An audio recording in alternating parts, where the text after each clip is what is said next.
Exercise 173. Ready?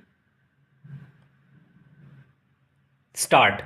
In continuation of his address on the benefits of walking exercise, let us consider the matter for a moment, said the lecturer, and try to estimate the advantages of walking and walking tours.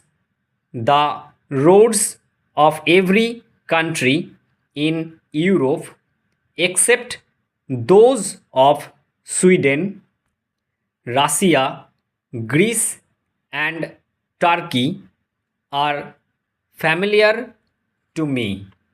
I have walked through France from north to south and nearly from east to west.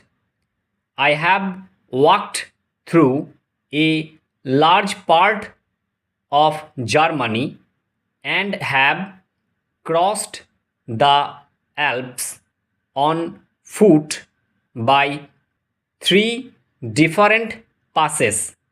I know the roads of Italy from the frontier to Rome. I have been across pathless Bohemia and through Hungary and the Austrian Tyrol. I can therefore speak on the subject of walking with some authority, and from the first to last, my expression of opinion should be of great value. In the first place, a walking tour has great educational advantages. It teaches us the physical features of a country in such a manner as no other way can. The level of the country, the position of the towns, the flow of rivers, and the nature of the soil are made real to us.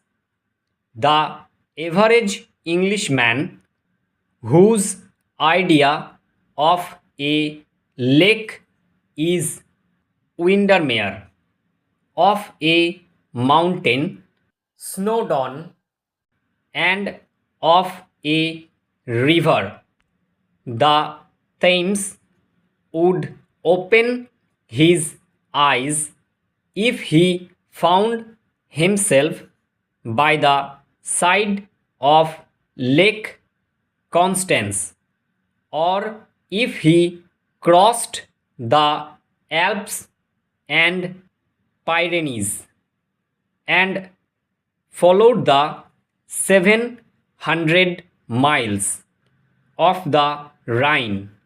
In the second place, the wanderings of a man on foot with his eyes open and brought face to face with the peoples of other nations narrow down his prejudice.